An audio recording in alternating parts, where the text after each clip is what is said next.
Hindi ho ako nagsasalita rito dahil gusto ko maging coach. Nagsasalita po ako rito kasi yan po yung nakikita ko base po sa aking pananaw na makakaganda para sa national team.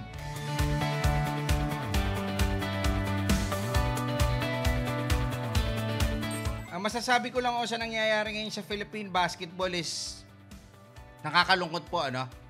Kasi kung kailan Asian Games ho, tsaka hindi tayo very optimistic about winning, no?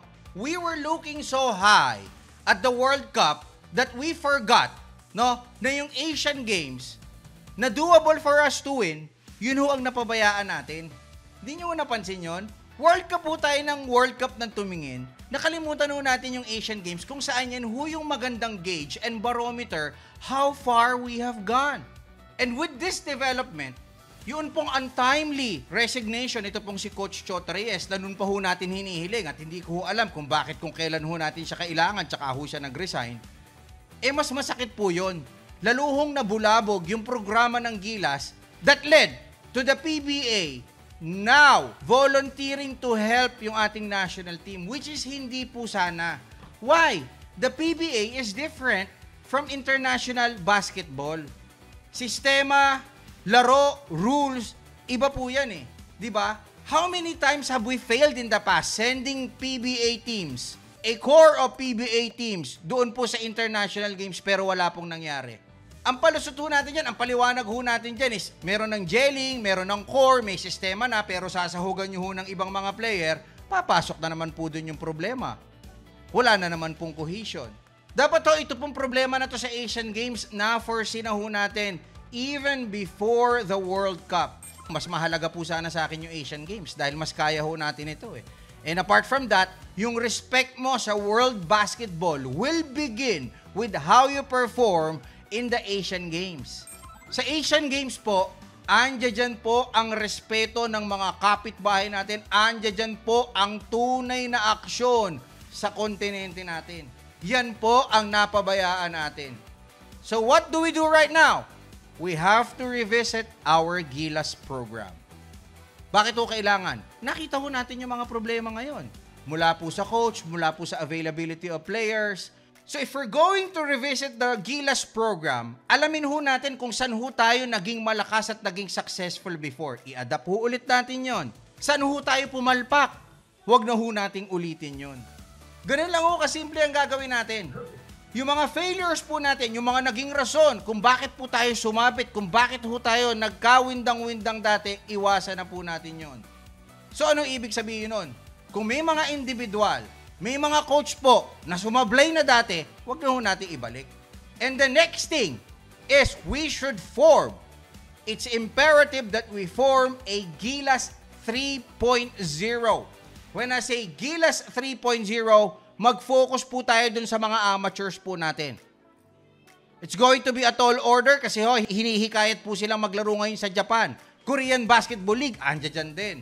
Diba? And some other leagues sa Asia na magbubukas po para sa mga Asian imports.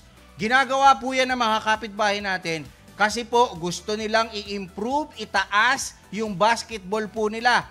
They are not basketball countries. Kaya kailangan ho nilang gawin yan. And it happens at the expense of the Philippines.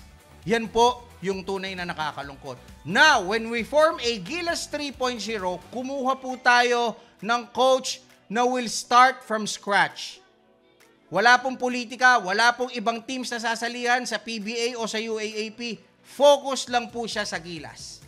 So, ang suggestion ko, humanap po tayo ng European coach or an American coach na sanay po sa FIBA rules. And then, yan pong team na yan nabubuin natin. Siyempre, sasabihin mo, no, a-attract ng bilig yan, a-attract din ng PBA yan, ilayo po natin sila. Yung Gilas team na bubuin ho natin, dalhin ho natin sa Europe, i-base po natin sila. Doon, mag-ikot ho sila na mag-ikot, labanan ho nila ng mga koponan doon. Simulan po natin yan sa pamagitan ni na Kai Soto, ni na AJ Edu. Si AJ Edu, nasa Japan B-League na. Diba? Si Ren Sabanto, hintayin natin matapos yung kontrata sa Korea. Buuin ho natin yung Gilas 3.0, padala natin abroad, sa Europe o sa Amerika, paikutin nyo po doon, palaruin nyo ng palaruin. Tapos pagka may FIBA tournaments tayo, pabalikan nyo dito sa Pilipinas. Ewan ko kung hindi lumakas yan. Kaya naman ho nating i-finance yan eh. Kaya nga ho nating i-finance tong World Cup eh. Kaya nga ho nating i-finance yun pong basketball team sa PBA eh. Ba't hindi ho tayo magtulong-tulong? Mga stakeholders naman ho tayo ng SBP. Hindi ho ba doable yan? Hindi ho ba maganda yan? Kasi if we're going to play dito sa Pilipinas, if we're going to bring yung gilas natin sa PBA, wala rin ho matututunan. PBA players nga po, hirap na hirap pag international, tapos yan po ho ang gagamitin ninyong training ground. So we have to expose them abroad, and that way, maaagaw po natin yung atensyon at yung tukso ng malalaking sweldo mula sa Japan, sa Korea at sa iba pang mga bansa. Hindi ho ako nagsasalita rito dahil gusto ko maging coach. Nagsasalita po ako rito kasi yan po yung nakikita ko base po sa aking pananaw na makakaganda para sa national team. Yung topic natin about Coach Tab, kalimutan na natin yan. No? Mahirap na hong ibalik si Coach Tab because marami na hong tulay na nasunog. Clean slate po tayo pag kumuha ho tayo ng coach. Sino po yung mga naiisip ninyo mga European o foreign coach na po pwede makatulong sa Gilas? I-comment nyo po sa baba.